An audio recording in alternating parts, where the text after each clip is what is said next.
This episode contains descriptions of violence, sexual assault, and self-harm. Listener discretion is advised. You're having a good time on the couch with your friends. You're having a good time in the bed alone. You're having a good time watching TV.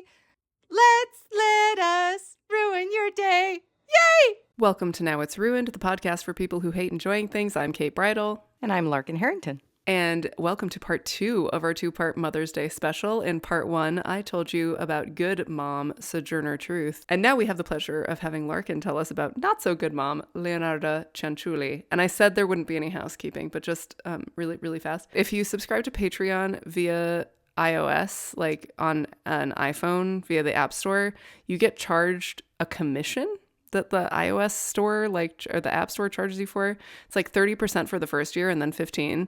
And so I know that for folks who are like trying to join the $5 tier, it's coming out as $7.50 or whatever. And I just wanted to let you know that I'm sorry about that. I wish that it was something we had control over, but it's not. But it's the base price is $5 and then they jack it up to $7.50. I think that if you subscribe through your web browser, you avoid that extra fee, but I don't know exactly how it works, but I want to try and give you the hack to avoid it if I can. I'm sorry that is not from our end. It is still technically $5 is what we said on our end, and then it just gets jacked up on the iOS side, which is crappy. Before we get to the meat and potatoes. Soap and tea cakes. The soap and tea cakes, that's right, of this story. We thought we'd take a second to talk about our own moms, because usually on episodes we'll be like, have you ever used a chainsaw, or do you like gin and tonics? And we can't really be like, do you have a mom? Hey, do you have one of those? And I know some people don't. Hey. And some people don't. Right, exactly. But, and to those people, our hearts are with you. I don't have a dad, so Father's Day sucks. I get it. He also died the day before Father's Day. Really great time. I did see a bumper sticker the other day, and I forgot to text you. And it just said, "Don't honk at me, my dad is dead." And I was like, oh, God. I need that. Dead Dad Club. Good times. And some people have 2 dads, for sure, or 2 moms, or have a bad relationship with their mom. Yeah. There are lots of reasons for Mother's Day not to be for you. So here we are to tell you a miserable story. Let's just get this is for everyone. Sad and bad about it. Let's. But first, I do want to talk about our moms, because our moms are pretty cool. And we also... They're amazing. Normally, we don't drink during episodes, but we did get some wine for this one, because it's about an Italian lady. It is about an Italian lady, but also red wine in particular is going to be a big part of the story. So, oh, all right. We both decided. So. Cheers. Chin. We tried to make it on point with either the podcast or just like the story, or a fun label. Because Kate and I have been doing it for years, just like picking the label. Does it have a gargoyle on it? Sign me up. Does it taste like garbage? Yes, I'm drinking it. Always the dragons and the gargoyles. As far as Italian wines go, like I really like a Barbera. I was looking for that, but I was like, there's no nice Barbera or Barbera at all. And then there's no fancy wines with a cool label, nothing that spoke to me. And then I found this one, which is a sparkling red called La Brusca. And it's from Correggio, which, as I continue my story, you will understand the significance of. And also a specific place in Correggio, dell'Emilia, which you will also come to understand the significance of. I popped off the little top and saw Correggio and dell'Emilia and went, oh, I did get this for a really cool reason. That's perfect. I love it. Yeah. Mine isn't actually Italian at all, because I live somewhere that it's very difficult to find any diversity of wine whatsoever. And so I decided instead to honor my mother, and it's even a miss there, kind of, because it's not from her country. But I went with a South American wine with a Malbec from Argentina, because it neighbors her home country of Uruguay. But at least I'm in the area. You're in the vicinity. Argentinians vacation in Uruguay all the time. So they're neighbors. They're close neighbors. So that's what I went for. And she's going down her book, her latest book, which is all about, I have it here to plug. Yes. My mom's book. It's called The Dark Side of Memory. Uruguay's disappeared children and the families that never stopped searching. It's all about the children who disappeared during the dictatorship, America going down, teaching people how to make other people disappear times. And the families of these children who found them sometimes adopted by the very men who had murdered their parents. So it is very interesting. And she's going down to Uruguay because it's getting put in the Museum of Memory in Montevideo. Hell yeah. Or she's having a ceremony, at least, at the Museum of Memory. It's being put in the National Library. That's what it is. It's being put in the National Library, and she's having a ceremony at the Museum of Memory. Anyway, I got there. No, Tessa is an amazing woman.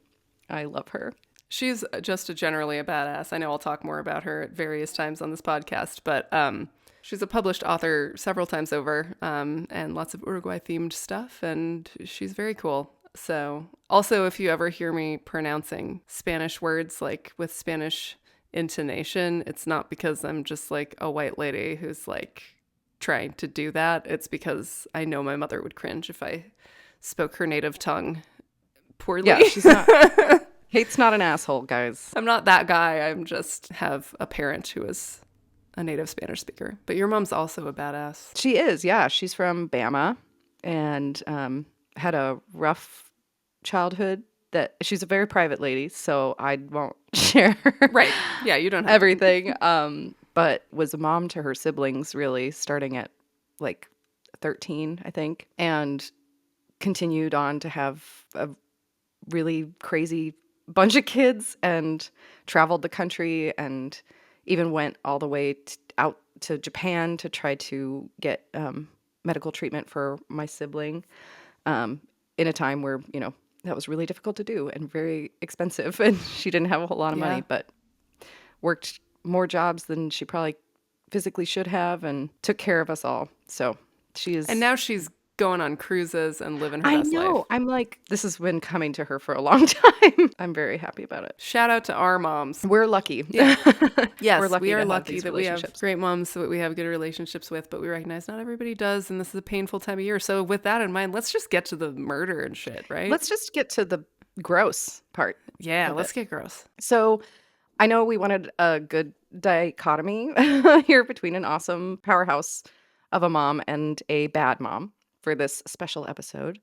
And while I think we have accomplished that, this is really a case of, at the very least, a deranged mother. I feel like so many mothers get a bad rap for being a quote unquote bad mom when they are just trying their damn best. Being a mother is an unceasing, unforgiving job that is rarely, if ever, recognized or appreciated. And I feel like as a global society, we are annoyingly quick to judge mothers, scrutinizing every life choice and parenting choice to an absurd degree. So I tend to err on the side of forgiveness for most questionable motherly behavior, but there are obviously instances that are beyond questionable and definitely fall into the not so great category. This one in particular is very much in the not so great, straying into this is alarming territory. However, hearing this story, I do have to say that even though her actions were definitely a big this mother was at the end of the day just trying to protect her child, which is kind of really the base requirement for any mother, right? In no way am I condoning her actions. I want to be very clear about that. Of course. But you can be the judge of how good a mother she is after I tell you this horrific story. A story that begins appropriately with violence and misery. Right off the bat, I'm giving a blanket warning to anyone listening that I will be talking about grisly, gruesome, nauseating stuff. So get out now if that's not what you're feeling today. Today, I want to tell you about Leonarda Cianciulli, who became known as the Soap Maker of Correggio. Sounds really light and lovely. If you don't know why. Just fun and fancy-free. I picture her like, you know, Jan in The Office when she just devolves and she starts making candles. Like that's... Oh my gosh, I forgot about that. You're right. Serenity by Leonarda. Yes. Okay, so the Soap Maker of Correggio. But she is not the mother we should start with if we're going to get the full picture.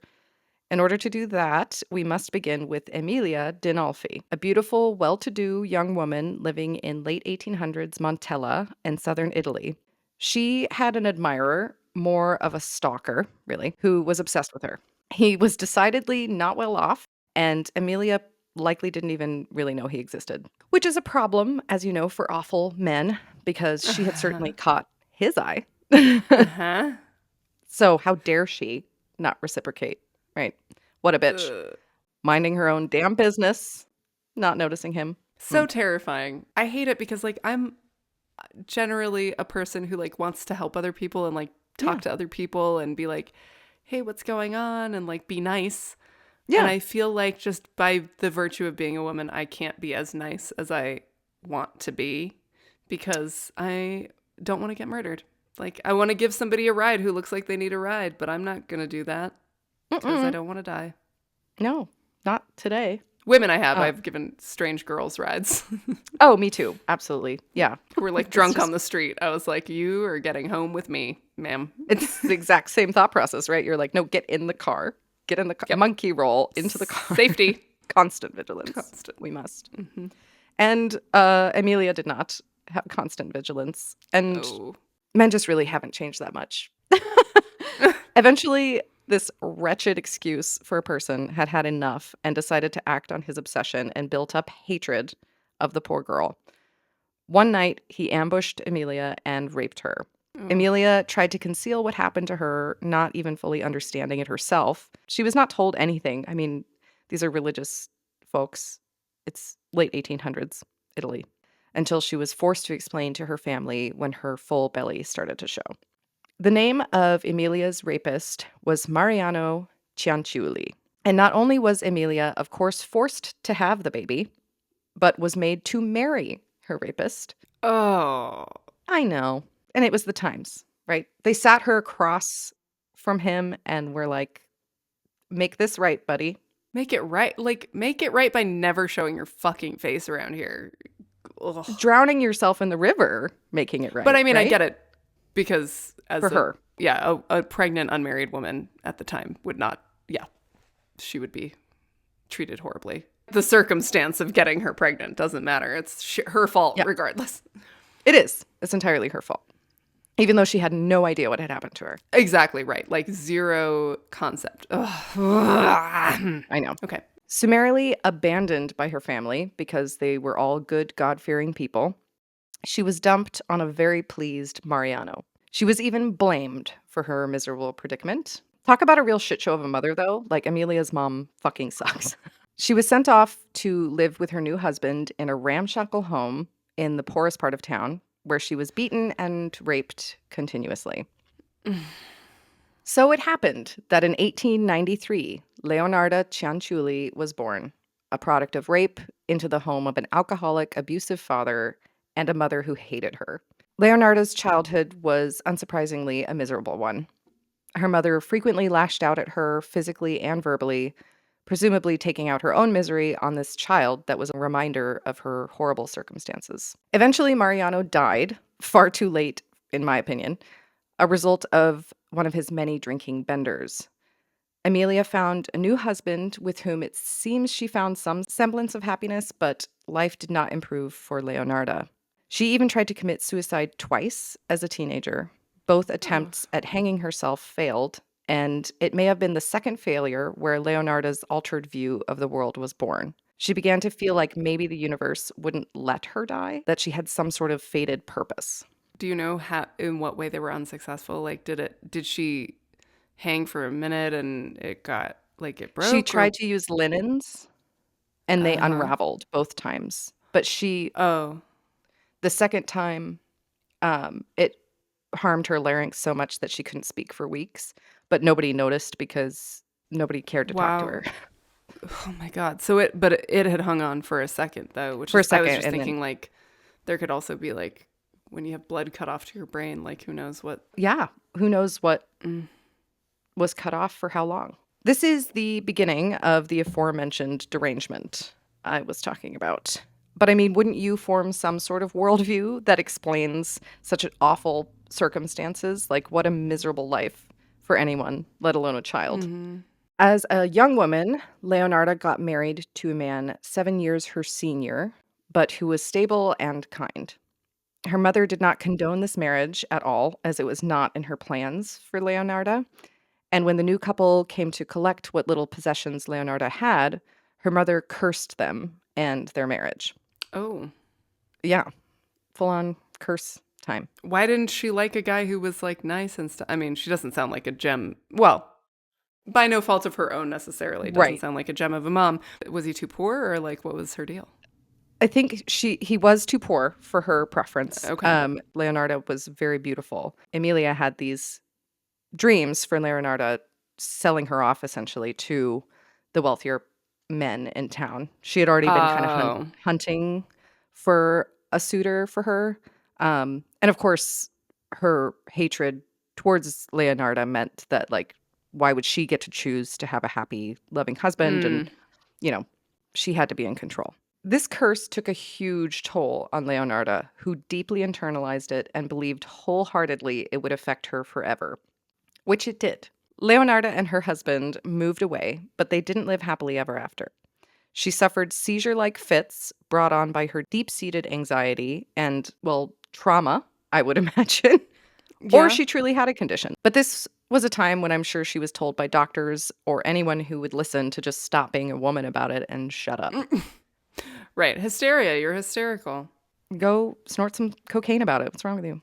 Go do cocaine or opium about it. Whatever you got to do. Just stop bothering us. Get out of my face. Women make me uncomfortable.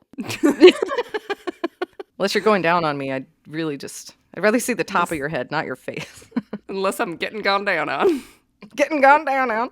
Getting gone. You got to get gone. Got to get gone down on.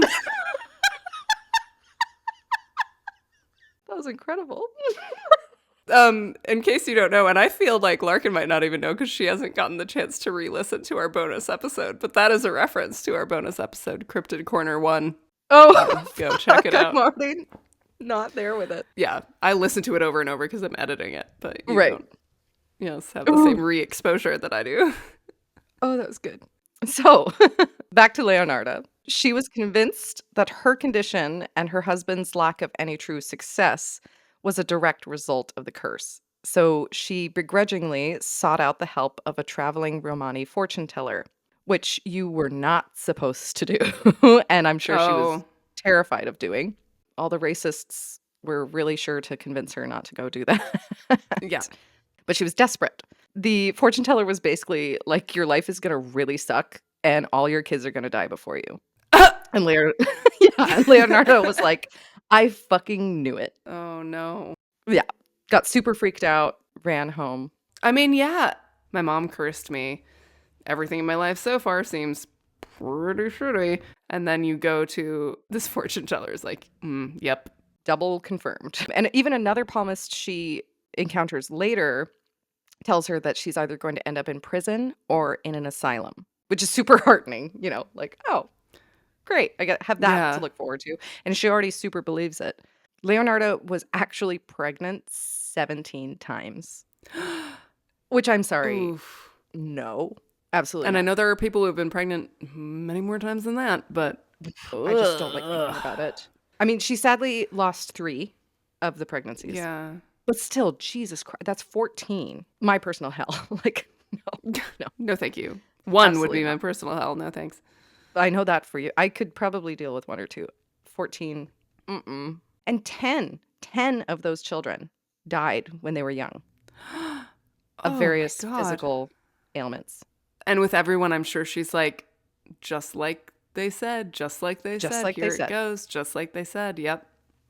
It really solidified proof of the continued effect of the curse. Not just that it existed, but it was continuing to affect her and her family and the palmist's prediction. And this led to her fixating on protecting her 4 remaining children, especially the oldest, her only remaining boy. Oof, of course. She did eventually secure work as a cleaner. It was really hard for her to find work, but she finally did. As a cleaner for a bank, but the bank that hired her didn't even provide the materials that she would need to clean. Like, what the fuck? Thanks a lot. They're just like, you're a cleaning person. You provide your own bleach and stuff. That How really much pissed could me it off. cost? Yeah, how much could a banana cost? Off track, but I just saw a tweet that was like, someday we'll have to explain that Arrested Development joke by explaining to our children that $10 was an exorbitantly high price for a banana. Oh, fuck. Yeah, it'd be like, that was funny. That was funny. We're probably going to ruin bananas at some point. I have a way. Oh, yeah. And I have a little knowledge, but not much. I have drunk history knowledge essentially at this point. A lot of my ideas are like, ooh, drunk history inspired. So, Oh, good. love drunk Yes. history. Infinitely angry that it got canceled before it was done. Derek Waters was like, there were a lot of other stories of people that don't get told that we wanted to tell. If anyone knows Derek Waters, he is welcome to come on Now It's Ruined anytime and talk about any ruinous stories that he didn't get to tell on Drunk History. Open invitation, drop a line. And if he wants to bring Colin Hanks with him, he is more than welcome. I mean, okay.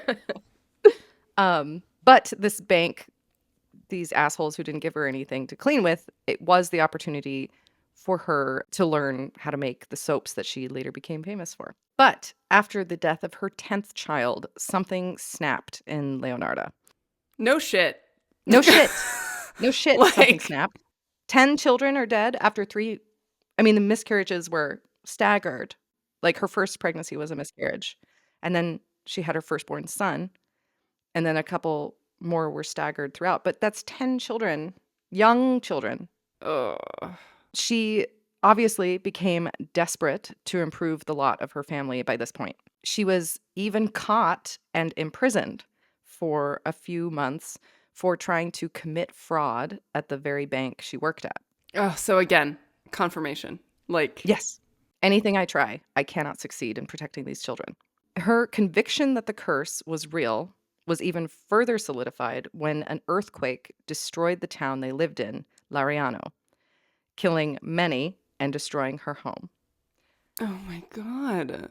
I'd be believing it too at that point. Honestly, Wouldn't you? I really would. I really probably would. Yeah. Which is why I'm like, yeah, not great mom, but I get it, Leonarda. Her motivations are good mom motivations. They are. The family relocated to Correggio after their home was destroyed as refugees, and they were supported in this new community, where Leonarda's intense fear and obsession with her mother's curse followed. She became even more fascinated with the occult, learning as much as she could. Things started to improve a little for the family in Correggio, where Leonarda was able to have a social life with other women and even started a successful soap business. Serenity by Leonarda. Exactly. Goop. No. Oh God, yeah. She's like, put this soap in your vagina. It'll ward off unwanted suitors. Your mother's curses. It'll ward off your mother's curses. Word spread of Leonarda's knowledge of the occult, and at this point, she even had dabbled in fortune-telling herself. She quickly became the confidant of her community and the one that people turned to, really, with their problems. The newfound peace in their lives did not mean Leonarda calmed down with the magic at all. Waiting for the next shoe to drop wasn't an option, so she fell even deeper into even darker magic. You stay ready, you don't have to get ready. Precisely. And learn how to make witch potions. Absolutely.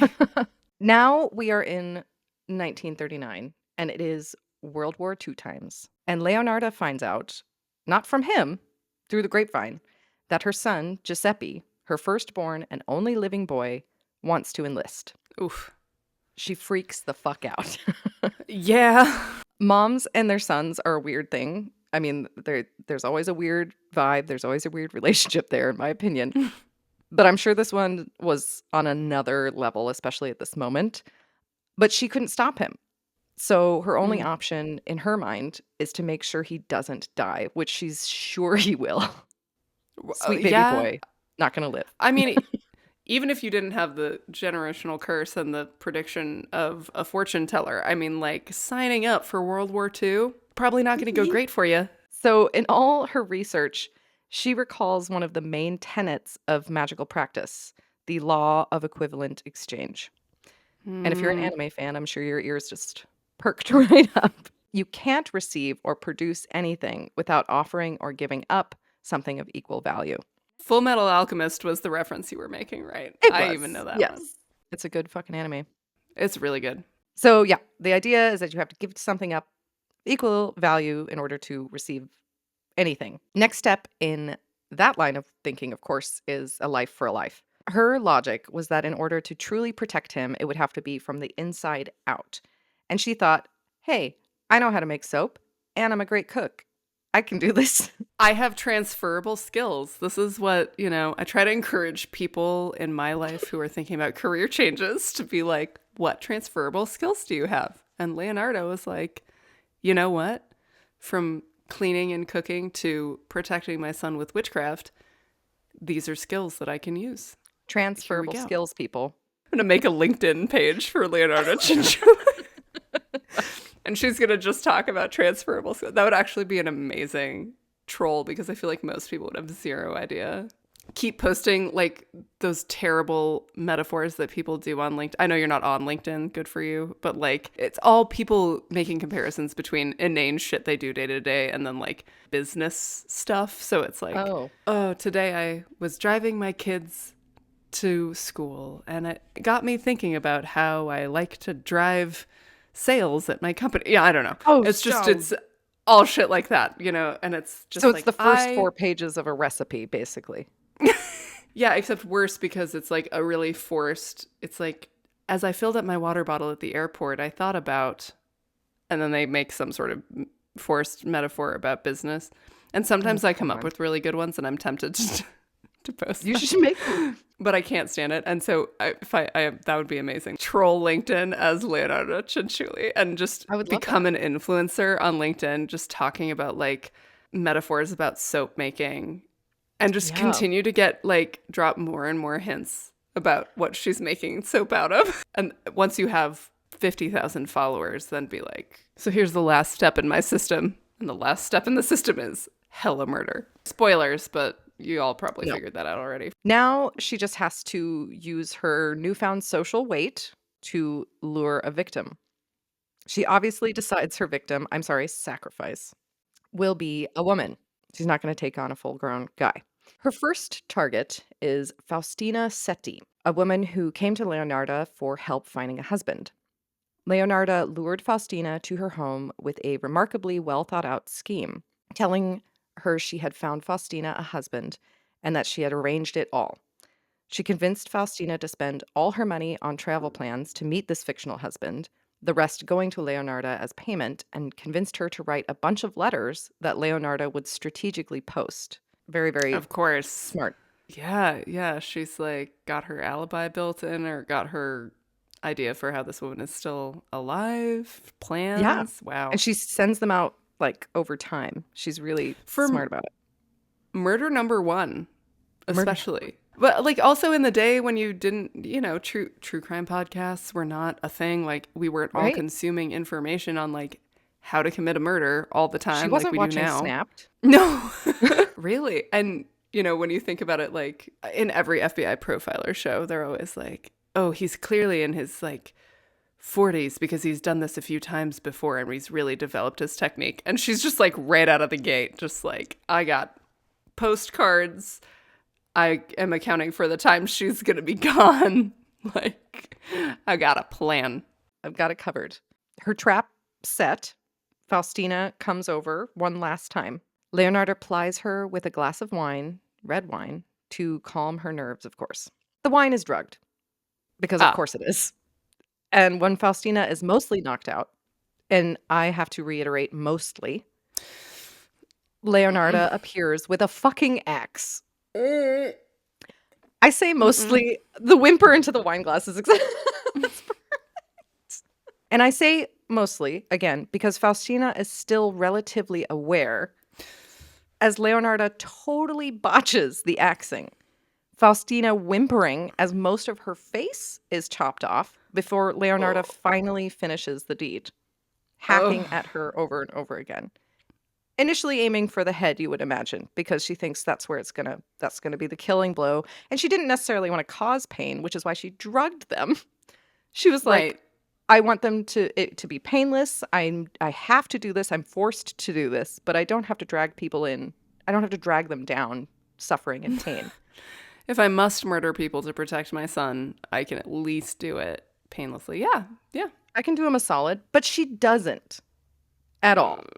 Well, she probably, you know, that's scientific how much that's true. Whatever drug it takes to knock a person out depends on your weight and all sorts of things. So did her best. I don't know if I can give her that credit. He also showed up with a straight up axe while she was still awake and hacked her face off. Yep. And wasn't practicing on wood or anything because it was way too heavy for her. So she missed the first couple times. You know what I mean? Like, come on. For all her planning, she didn't practice with the axe. That's interesting. She was too busy figuring out the letter situation. If I was going to commit a crime, that's the kind of shit that I would forget. I would be like, ooh, I figured out my cover plan, my alibi, whatever, like all of that stuff would be the shit that I would focus on. And then I would get there and be like, oh no, I didn't think about whether the axe is too heavy. Is it sharp? Do I know how to use an axe? Have I ever used an axe? I mean, I have. I'm actually a very successful woodcutter, but Excuse me, per Chainsaw's episode, you have sliced your hand open with an axe cutting wood, and that is why you shouldn't play with chainsaws. once. I had to, I lived by myself in the woods and I built my own fires. I had to Yeah. learn. Yes, bitch. For Leonarda, her purposes, as will be made clear, she couldn't simply poison these people. Now, to make soap, you need caustic soda or sodium hydroxide, as it's more Okay. commonly known. A highly corrosive chemical, definitely corrosive enough to melt body parts. And this is something that Leonarda is used to using in production of her soaps. And this was all part of her plan. She hacked Faustina into bits, collecting the blood as she went, and melted her body parts down to mush. The blood she baked into tea cakes that she aimed to serve Giuseppe, but she later admitted in her memoir that she served them to her guests and ate them herself. Why? You wasted your blood cakes on. Did she also give some to Giuseppe, or she was Yes, just Giuseppe like, now I got have the extras? lion's okay. share. But in this case, you'll see why she didn't spend too much time on forcing him to eat the tea cakes and probably gave them to friends. Because the melted body parts did not produce the results Leonarda wanted, and her plans of people soap were thwarted. She's getting the blood for the tea cakes so that he can consume them, so that he is protected from the inside, and then she's also trying to make soap to wash him so that he's protected from the outside, right? Correct. And it has to be done Okay. at the same time in order to complete the spell. Okay, so he can't- has to like eat the tea cakes and be washed simultaneously, basically, I guess not necessarily simultaneously. or close together.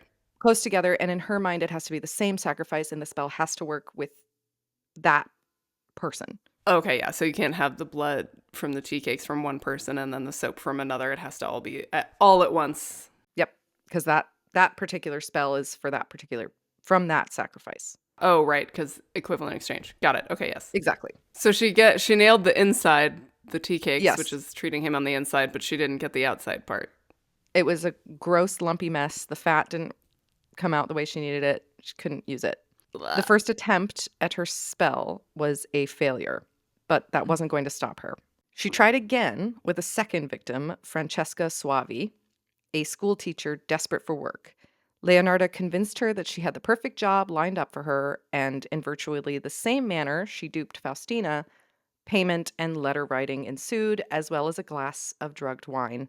And another, maybe improved, but terribly botched axe murder. Oh.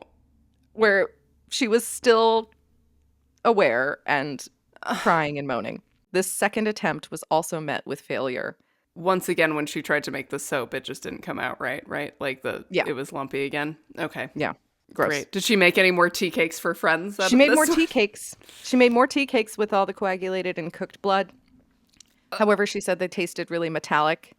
She couldn't really get that taste down. But again, mush, dark, gross mush that she could not use for soaps.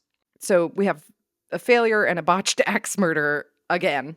And we're moving on to her third and final victim, Virginia Cacioppo, a well-known opera singer. And she actually had formed a relationship with this woman, Virginia, and she was way more difficult to trick. But Leonarda was a master of manipulation and eventually convinced Virginia to take a mysterious secretary job in Florence to tell no one and to write the letters that we know about now. That's so, like, how do you, like, from famous opera singer to, I guess it's World War II, who knows, maybe the opera game isn't very popular at this time. Yeah, and she drew a lot of people to her in the community. Like, everyone knew her.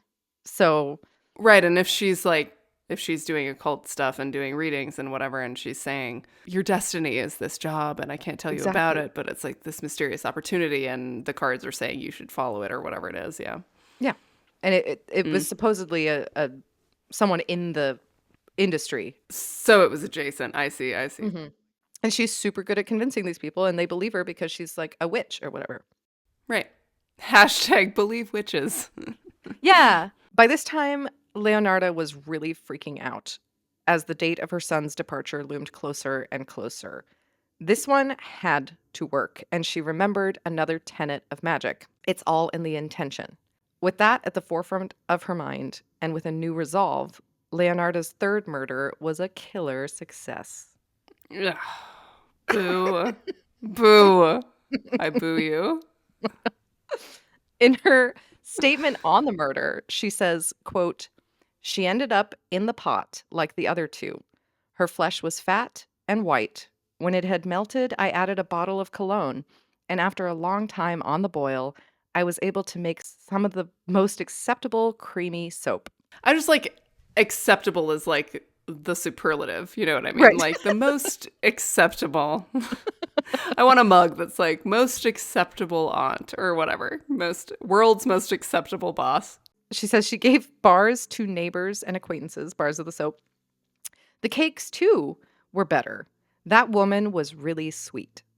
End quote. Which is even worse because she didn't even really like her. And I guess she like cried as she killed her. That just goes to how deluded she was and how sincere her belief was in this, that she was like, I have to sacrifice this person that I even like, but it's for my child, so Gotta do it. I gotta make this soap. And she made really good soap and she made really good tea cakes. And she did focus on her intention, I guess, through the murder and was, more emotionally distraught about it. So she probably believed that that put more into the spell. Yeah, it felt more like a sacrifice. Something she truly cared about, right?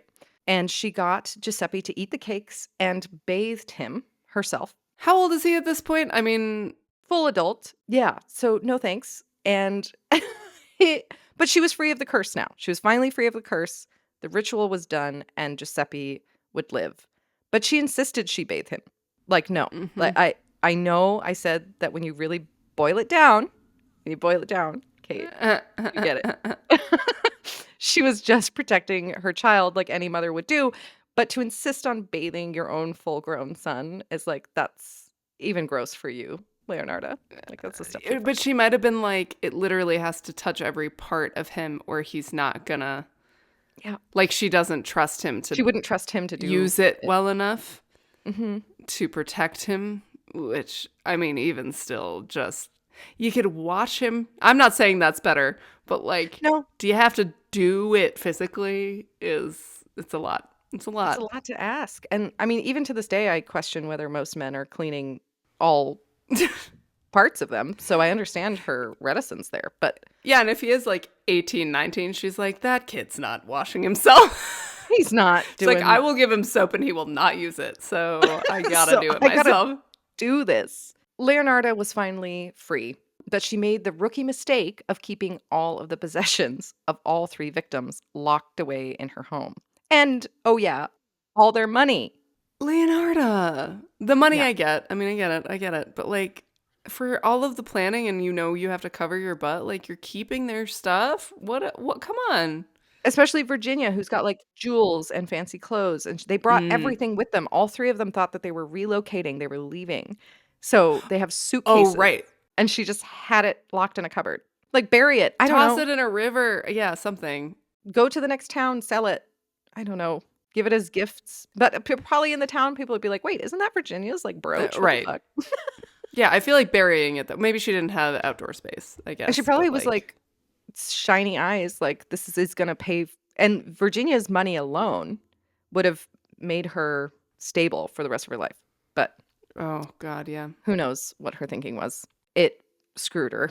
If it wasn't for a concerned family member, though, she might have gotten away with it. But her connection to the victims was enough to rouse suspicion once people started to wonder where these women actually were. Virginia's sister-in-law was particularly worried, and that's the last victim, Virginia, and found Virginia's supposed behavior too strange for her. When she approached the authorities, it turned out that they were already aware of the other two missing women, and Leonarda was the obvious number one suspect, or at least the Cianciulli household. Upon searching her home, they found all the women's belongings and all their money. But naturally, they suspected Giuseppe. He was a man Oh. and had the means, and Leonarda was very convincing in previous interrogations with her. So they took him into custody. But of course, Leonarda would never allow her precious boy to be locked up, especially after all that work she did. Yeah. So, yeah, so she turned herself in and was quickly accepted as the real murderer once she shared all the grotesque details. At first, they really did not believe her at all. And then she was like, no, I made them into soap. And here's how I did it. And And here's here's what exactly human how I did it. fat looks like when you cut a person open. And here's how hard it is to dismember someone. Because, God, from everything I've heard, it's like even people who later moved on to be like very brutal serial killers have said like the first time you dismember somebody, it's like nothing that you've ever experienced. And it's I can only really imagine. difficult and physically strenuous. And then also just very like, no matter who you are, kind of emotionally strenuous. I mean, yeah, it's another human person. Yeah, and it takes hours. Like it's not something you can just do and then not think about it. It's like you are forced to look at and experience in a really visceral way what you are doing. And for a long time. It is exhausting in a lot of ways, yeah. From what I hear, obviously, I guess maybe not obviously, but I've never dismembered anyone. She was said to cut them into 9 parts. Ooh, I'm trying to think. I'm like, 1, 2, 3, 4, hands, arms, feet, legs, head. Well, I figured she'd cut at the elbow too. So 1, 2, 3, 4. Oh, maybe it's like lower arm, upper arm, lower leg, head. But then you have a whole torso. That's a lot. Whole torso. But she would boil it all down, I guess, and then dump it into the sewer. You can't get a whole torso into a pot. So like, what are you? She exsanguinated every piece. Oh, that's all the blood's out. So maybe it's Fun times. So she's turned herself in and convinced them that it's her. She received a 30-year sentence with a 3-year stay in an asylum where she died of a stroke. Wow. So she did wind up. She did. Yeah. And I couldn't find anything about whether or not her children outlived her. A lot of this information came from the incredible duo Hannah and Cerruti and their awesome podcast Red Handed. And they were as frustrated as I am because I really want to know. Kate knows I'm very into the dark arts, if you will. Not practicing, just fascinated. And the spooky bitch in me is like, did the fortune come true fully? Right. Were the kids alive when she passed? Couldn't find anything. But regardless of whether magic or curses have any place in reality, they irrefutably affected Leonarda and her entire life. Honestly, I would give her more mom doing her best credit if she didn't take witchcraft, a tool of empowerment for women, and use it to kill women. I mean, I get why, but come on. It's women killing women. Like we said, that's why we don't call it good mom, bad mom. We're like good mom and not so good mom, but it's not even like that the motherhood part of it is the bad. She's not abusing her children, unlike what happened to her that we know of. It's just the strategies she used to protect her child. Not so good as Sojourner Truth's strategies. And I do feel really bad for her. I feel really sad. They were both like victims of patriarchal views and ideals, like abused by them. Yeah, there are a lot of parallels because actually, and I didn't really mention this in my episode about her, but Sojourner Truth was also deeply religious. She said that after she left the courthouse that first time, or that time when she was told, well, you have to wait 6 weeks and be more patient and grateful, she left and she says that she was walking along and she just was praying to God because she was like, I need someone else to help me. Clearly, the Esquire chip isn't going to do it. From her telling, she was praying to God and a stranger came up to her and said, are they helping you get your boy back? And she said no, and she told him the circumstance, and he said, well, go see this lawyer Domain over in that house, and he'll help you, and just stick with him. He might refuse you at first, but just stick with him, and he'll help you. And like a perfect stranger. So she also had this more in the religious Christian side of it versus the occult side, still had this kind of mentality of like, well, God is guiding me, and this kind of destiny feeling and dependence on like another power. Wow. Yeah. More parallels. I also looked at it as kind of the curse as a metaphor of like what mothers pass on to their daughters. As like generational trauma. Or even illness or whatever it is. this Yeah. curse of Amelia's followed her whole life and destroyed her life. And other people's lives, obviously, also. Yes. Even if it wasn't a spoken curse that doomed her daughter to misery and psychopathy, whether we believe the curse itself to be real or understand its implications on Leonarda's mind, there is the very real phenomenon of this passing on of curses to our daughters. Happy Mother's Day. Happy fucking Mother's Day. Happy Mother's Day from Now It's Ruined. That's why we're the podcast for people who hate enjoying things. If you came here for a fun, happy, uplifting Mother's Day special, you were in the wrong place and with the wrong people. And I'm sorry, we're not your crowd. But we still love you. We do. I know Larkin already did it, but I want to give a big shout out to Red Handed because I am a huge nerd for them. My sister introduced me to them. They're just a really great podcast. They do a phenomenal job, so go check them out. They do a 2-parter on Leonarda Cianciulli, so we will link to their episodes. Yeah, it's so good. So we'll link to their episodes in the show notes. Obviously, Larkin did her own independent research, but she did listen to those episodes as part of her foundation for this. So wanted to make sure that we shout them out because they're also where I learned about this and kind of an alarm went off in my brain for this episode and I was like, ooh, let's look into this. And it worked out really well. So we just thought that all the little parallels between them were kind of interesting with higher powers, mother-son relationships, mothers doing whatever it takes to protect and save their children, one using the law to the utmost and the other evading the law. I mean, there was no law that Leonarda could have invoked. Her son wants to sign up for the army. It's not like she can sue him and be like, no, you can't go. But again, we're not condoning anything that she did. Obviously, these 3 women lost their lives and their families and friends were devastated. But her motivations weren't necessarily from a, I just want to kill ladies place like some people. Like some fucking people. Like so many fucking people. Like so many. Well, thank you so much for that lovely and gruesome walkthrough. Thank you. I'm glad that we followed this up after Sojourner because I was going to walk away and just like continue walking to the ocean. Weirdly, this gruesome true crime one was kind of a like break, an uplift from the good mom story. Don't worry, whatever we do will be depressing and grim. Don't even fret. It's going to be awful. Well, we've done a lot of like women's issues stuff, but up next, I think, unless I change my mind, up next, we're finally going to talk about the Nazis. Forgive me if I change my mind on that after I start researching, but that's the plan right now. Are we doing Elon Musk next? What's up? I had a dream that Larkin and I interviewed Elon Musk on the podcast. Oh, I thought that's what you were referencing. No. Oh, just because he's a Nazi. Right. Yeah. I thought you were referencing my dream that I had where we interviewed Elon on the podcast and we were really civil to him throughout the interview because we were like, well, we got to get him relaxed and like chill. And then at the end, we'll be like, so, and then just go hard hitting on him. But then in the dream, us interviewing him was a dream. So I woke up in the dream and was like, oh my God, I just had this crazy dream that Larkin and I had Elon on the podcast. That would be crazy. And then in my dream, I texted Larkin and was like, I just had this weird dream that we had Elon on the podcast. And then I woke up from that.